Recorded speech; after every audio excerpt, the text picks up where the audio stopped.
Balik lagi di Serbuk Senin Berbuku ya, masih dikawal bersama saya Ribu Tawandi sampai pukul 9 malam nanti.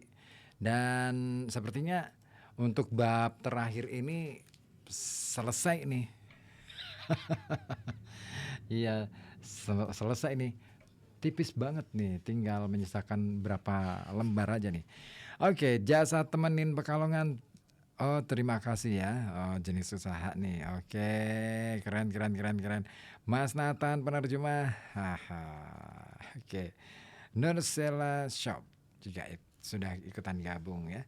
Baik. Siapa lagi nih yang bergabung lewat 0855420912? Adakah? Belum ada? Oke. Saya lanjut aja deh untuk kesempatan malam hari ini ya. Sebab berikutnya berjudul kehidupan adalah pinjaman dari kehendak langit dan dibangun dengan bahan dari bumi. Kehidupan tak dapat dipisahkan dari alam, karena makhluk hidup adalah salah satu bagian dari alam. Ini bukanlah hanya perkara ekspresi kalimat belaka. Hal ini sudah jelas bahkan pada tingkatan fisik. Misalnya, tubuh kita terdiri dari unsur-unsur seperti oksigen, karbon, dan hidrogen. Unsur-unsur ini semuanya ada di muka bumi. Tumbuhan menyerap unsur-unsur tersebut sebagai senyawa anorganik dari permukaan bumi. Tumbuhan yang menimbun semua itu dimakan oleh binatang herbivora. Lalu manusia memakan hewan dan tumbuhan itu untuk mempertahankan hidupnya. Dengan demikian, sumber unsur yang menyusun tubuh manusia semuanya berasal dari bumi. Dengan kata lain, kehidupan terlahir dari alam yang bernama bumi. Dan juga belakangan ini, NASA atau Badan Antariksa Amerika Serikat dengan antusias mempresentasikan sebuah temuan ilmiah. Saat meneliti meteor-meteor yang jatuh dari luar angkasa di tempat-tempat seperti Kutub Selatan, ditemukan 4 kode gen yang tertulis di DNA, yaitu 4 molekul adenin atau A, T timin, C sitosin, dan G guanin. Jika hanya ini saja temuannya, mungkin bisa disimpulkan bahwa bahkan penyusun makhluk bumi menempel di meteor tersebut saat terjatuh ke bumi. Namun, ternyata di meteor tersebut juga ditemukan molekul lain yang tidak termasuk dalam DNA makhluk hidup di bumi. Hal ini menunjukkan bahwa molekul penyusun DNA yang merupakan gambar rancangan makhluk hidup di muka bumi ini juga ada di luar bumi kita. Dengan kata lain, ada kemungkinan bahwa adenin dan guanin yang merupakan molekul sumber kehidupan itu berasal dari luar angkasa. Jadi, ada dugaan bahwa makhluk hidup datang dari luar angkasa. Sebagai hipotesis, ini bukanlah hal yang baru, tetapi patut kita perhatikan di sini. Yang mengangkat topik ini adalah NASA, yang notabene merupakan lembaga tempat berhimpunnya sains. Di antara ilmuwan Jepang yang tengah maju ke top level dunia, juga ada yang mengutarakan hal yang sama. Seorang fisikawan luar angkasa, Kunitomo Sukarai, berdasarkan pola pikir prinsip antropik. Ini juga merupakan gagasan dari fisikawan luar angkasa Amerika, mengatakan antariksa berevolusi untuk melahirkan manusia. Dia kemudian mengajukan hipotesis bahwa mungkin kehidupan terlahir dari kehendak dari luar angkasa. Dalam hukum-hukum yang melahirkan berbagai gerak dan fenomena fisika, terdapat angka-angka tepat yang disebut dengan konstanta fisika. Berbagai macam konstanta fisika tersebut sangat luar biasa. Dan bagaimana besaran konstanta itu bisa muncul juga di luar biasa. Oh, maksudnya bisa muncul juga luar biasa. Jika angka-angka konstanta itu berubah, walau hanya sedikit, bentuk dari alam semesta ini, bumi ini, kehidupan ini pun tak akan seperti yang sekarang. Setiap saya memikirkan keseimbangan luar biasa dalam berbagai konstanta fisika ini, Saya tak bisa percaya bahwa semua itu tercipta hanya secara kebetulan. Tak bisa tidak. Pasti ada sesuatu yang akbar yang memutuskan berbagai konstanta fisika dan hukum alam yang mengendalikan berbagai fenomena. Sakurai mengatakan bahwa mungkin itu adalah kehendak dari luar angkasa. Kehidupan tercipta berdasarkan kehendak alam semesta, datang dari luar angkasa, dan dibangun dengan bahan-bahan dari bumi. Hal ini cukup mungkin menurut sains, dan terlepas dari benar atau tidaknya, kehidupan bukanlah sesuatu yang swasembada, bukan terbentuk dengan kekuatannya sendiri. Jadi, kehidupan kita merupakan pinjaman dari alam. Meminjam kalimat dari mentor saya, Profesor Hirasawa, nyawa manusia adalah sesuatu yang terlahir dari alam. Apa yang terlahir dari kekuatan alam akan kembali menuju wujud unsur-unsur alam raya. Segala sesuatu yang kita pinjam harus kita kembalikan. Itulah prinsip moral yang baik. Itulah penyebab mengapa semua kehidupan memiliki batas usia. Kematian adalah batas waktu pengembalian kehidupan. Batas kehidupan memastikan semua makhluk suatu saat pasti akan mati dan tidak terlalu lama hidup. Inilah yang menciptakan kerendahan hati dan keteraturan dalam kehidupan. Misalnya, jika kita merasakan kehidupan adalah sebuah pinjaman, kita pasti mengerti bahwa membuat anak adalah ungkapan yang sombong. Manusia tak dapat menciptakan kehidupan hanya dengan kekuatan tangannya sendiri. Karena itu, anak bukan sesuatu yang kita buat, melainkan sesuatu yang kita terima. Orang pada zaman dulu memahami hal ini, tetapi orang pada zaman sekarang kehilangan pemahaman tersebut. Hal ini karena kita lupa bahwa manusia adalah satu bagian dari alam dan kehidupan adalah sebuah pinjaman. Kalau memang demikian, siapakah yang meminjamkan kehidupan, yang melahirkan angkasa, yang menciptakan bumi, yang membentangkan alam, yang menuliskan rancangan berupa gen, yang mengirimkan beraneka ragam makhluk hidup dimulai dari manusia, yang menghidupkan mereka? Jika kita berbicara secara religius, jawabannya adalah Tuhan. Menurut Sakurai, jawabannya adalah luar angkasa. Menurut Profesor Hirasawa, jawabannya adalah alam raya. Saya sendiri menamakannya sesuatu yang akbar. Dialah induk sumber dari segala makhluk hidup, Tuhan pencipta dari angkasa dan alam. Melalui gen, Dia melahirkan gotong royong, hubungan, dan keluasan dalam kehidupan. Dia meminjamkan kehidupan kepada kita. Dan bila habis batasnya, Dia ambil kembali, disimpan dalam kantongnya untuk selama-lamanya. Dialah Sang Akbar, sumber dari kehidupan yang sangat agung ini. Nah, masih menyisakan subbab lain, kayaknya satu subbab lagi deh. Saya kira langsung aja ya, subbab terakhir nih. Fada, udah ikutan gabung ya. Ahlan ya. M75 juga ikutan gabung. Yang gabung lewat WA, masih sepi. Ini subbab yang terakhir, judulnya di dalam keabadian ruh terdapat kehidupan yang tidak akan mati. Jika kehidupan adalah suatu pinjaman, muncul satu pertanyaan, jika kehidupan yang kita pinjam kita kembalikan, apakah itu berarti kita kehilangan hidup itu untuk selamanya? Tubuh kita terbongkar kembali menjadi unsur-unsurnya dan kembali ke alam. Apakah itu akan hilang tanpa jejak dari dunia ini? Saya berpendapat bahwa tidak demikian yang terjadi.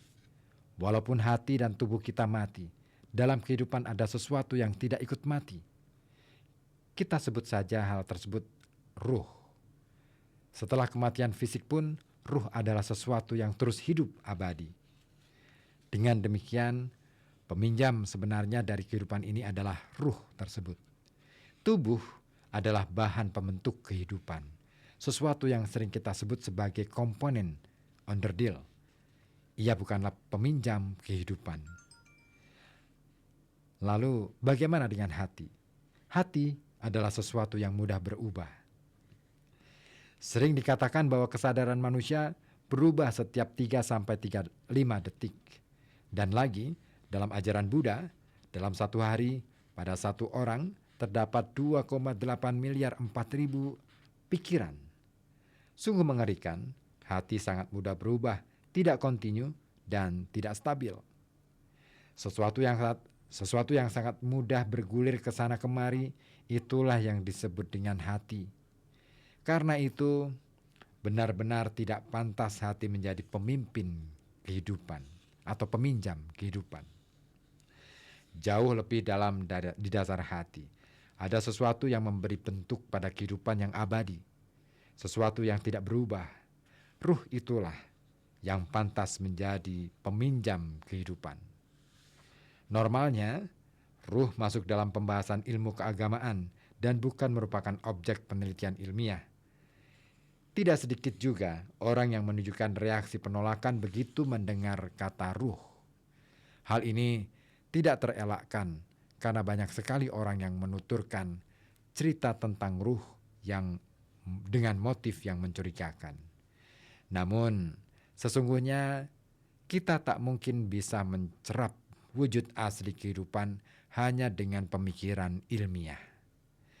Kita tak bisa melakukan pendekatan pada kehidupan secara mendalam hanya dengan logika. Untuk itulah di dunia ini, selain ilmu kedokteran dan sains, ada ilmu agama dan ilmu filosofi. Seorang penulis terkenal di bidang psikologi, peneliti pertama di Jepang tentang pemikiran Jung, almarhum Hayao Kawai, suatu kali terlibat obrolan dengan saya. Sejak saat itu dia menjadi tertarik dengan grup peneliti hati dan gen yang saya pimpin. Sejak saat itu, saya beberapa kali bertemu muka dengan Profesor Kawai dan kami bertukar banyak kisah. Pengaruh mutual antara hati dan gen adalah tema yang sangat menarik. Saya menaruh harapan besar pada hasil-hasilnya, tetapi ada lagi yang lebih menarik, yaitu hubungan antara ruh dan gen. Demikian, sambil mendukung penelitian kami, dia juga menambahkan komitmennya untuk mencurahkan tenaga pada perkara ruh. Namun tak lama setelah itu, Profesor meninggal dunia. Peristiwa tersebut sungguh menyakitkan bagi saya. Kami banyak menerima masukan berharga dari Profesor, namun yang paling berharga ialah pendapat dan pemaknaannya mengenai jiwa yang sungguh mendorong penelitian kami. Profesor menyebut ruh sebagai sesuatu yang menyokong fondasi dasar keberadaan manusia. Dia meletakkan prinsip apa yang ingin dilakukan oleh jiwa sebagai titik awal dari tindakan dan pemikirannya. Jiwa itu tidak ilmiah, tidak logis. Terhadap pendapat ini, dia menjawab, mari kita hentikan memikirkan berbagai hal dengan sangat yakin. Mentang-mentang kita sudah meneliti keduanya, hati dan tubuh, ilmu psikologi dan ilmu kedokteran, bukan berarti kita sudah mengerti segalanya tentang manusia. Justru sebaliknya, banyak hal yang tidak kita mengerti, hal yang tidak kita yakin.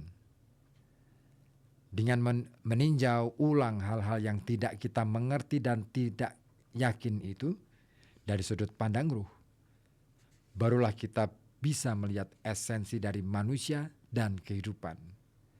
Tidakkah kita kemudian akan mengerti apa itu kehidupan? Profesor Kawai mengambil pendirian seperti ini. Ini adalah pemikiran yang mendalam tentang kehidupan dan pantas kita sebut sebuah pemikiran yang bijak.